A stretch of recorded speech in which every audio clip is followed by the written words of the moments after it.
this is just me off the dome right now, but he essentially is saying, hey, if you have something in your stomach, it could be pointing to a shame issue. If you have something in your head, it could point to, a fear issue. So it's actually really helpful. That book is helpful to say, oh, okay, this feeling is because of X, Y, and Z. And so that's really, really helpful. A practical tool that I have found has helped me.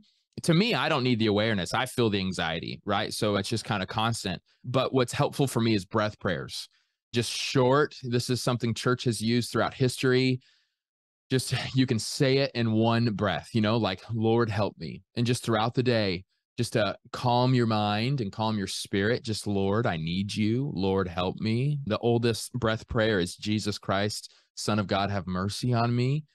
So those are really helpful tactics for me, and really organizing my whole week and staying consistent with my habits for me has been like the biggest hack, the biggest way that I can have victory to create, like you're saying, to create a system where it doesn't give in to anxiety, right? There's things that we do, we don't even recognize how much it's forming us and destroying us. I think our relationship with social media is really making us anxious, but we never stop to think if that's what it is, or especially if you're of a different generation, how much you watch the news.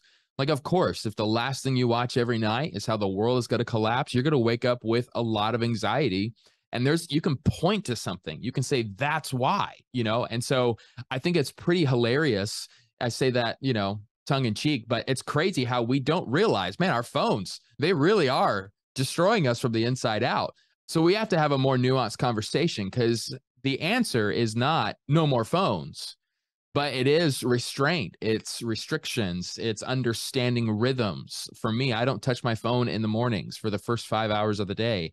I don't want to touch my phone the last 5 hours of the day. And so that's why I have my wife that's able to use my phone if somebody calls me, right? So I have these other, and not everybody has these conveniences, but I try to set it up in my life because I'm so prone to anxiety, is to create a system in my life where I'm not feeding that monster.